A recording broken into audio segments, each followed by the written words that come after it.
নমস্কাৰ ছাত্ৰ ছাত্ৰীসকল, তোমালোক সকলোকে সংস্কৃতৰ এটি নতুন ভিডিঅ'লৈ স্বাগতম জনাইছোঁ। আজি আমি এটা নতুন পাঠ আৰম্ভ কৰিবলৈ লৈছোঁ। চতুৰ্থः পাঠः সুভাষিতানি 1, অৰ্থাৎ ইয়াতে সুভাষিতানি 1টো এই কাৰণে দিছে কাৰণ ইয়াৰ পিছত তোমালোকে আৰু সুভাষিতানি 2 পাবা। তো আমাৰ সুভাষিতানি 1ত 5টা শ্লোক দিছে। এই পাঠটো আমি ভালদৰে মুখস্থ কৰিব লাগিব।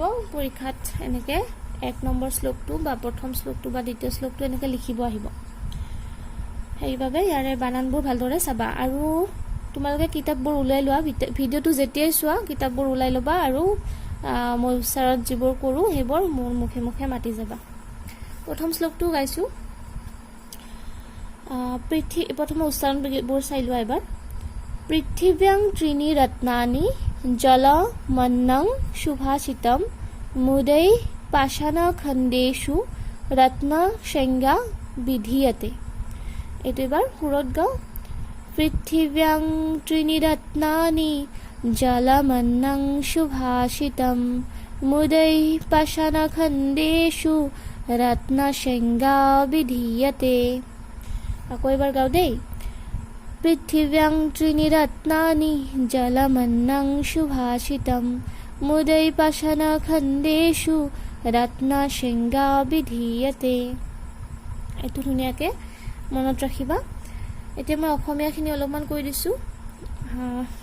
পৃথিব্যাং ত্ৰীণি ৰত্নানি অৰ্থাৎ পৃথিৱীৰ 3টা ৰত্ন। 3 ৰত্ন হৈছে কি জলমন্নং সুভাষিতম, অৰ্থাৎ পৃথিৱীৰ 3 ৰত্ন হৈছে পানী, অন্ন আৰু সুভাষা।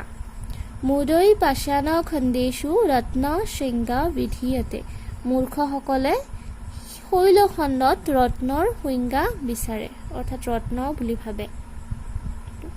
পৃথিব্যাং 3 ৰত্নানি জলমন্নং সুভাষিতম মুদৈ পাষাণখণ্ডেষু ৰত্নসংজ্ঞা বিধীয়তে।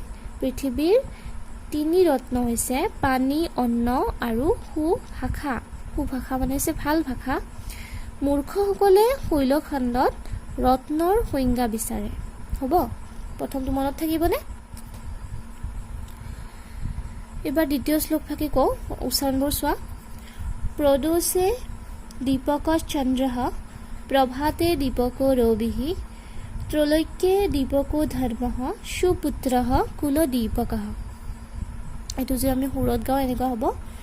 প্ৰদোষে দীপকশ্চন্দ্ৰঃ প্ৰভাতে দীপকো ৰবিঃ ত্ৰৈলোক্যে দীপকো ধৰ্মঃ সুপুত্ৰঃ কুলদীপকঃ।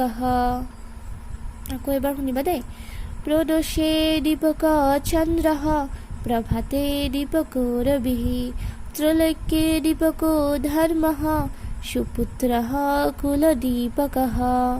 তো এইটোৰ অৰ্থ হৈছে ৰাতিৰ পোহৰ চন্দ্ৰ, ৰাতিপুৱাৰ পোহৰ সূৰ্য, ত্ৰিলোকৰ পোহৰ হৈছে ধৰ্ম আৰু বংশৰ পোহৰ হৈছে সুপুত্ৰ। তো কি?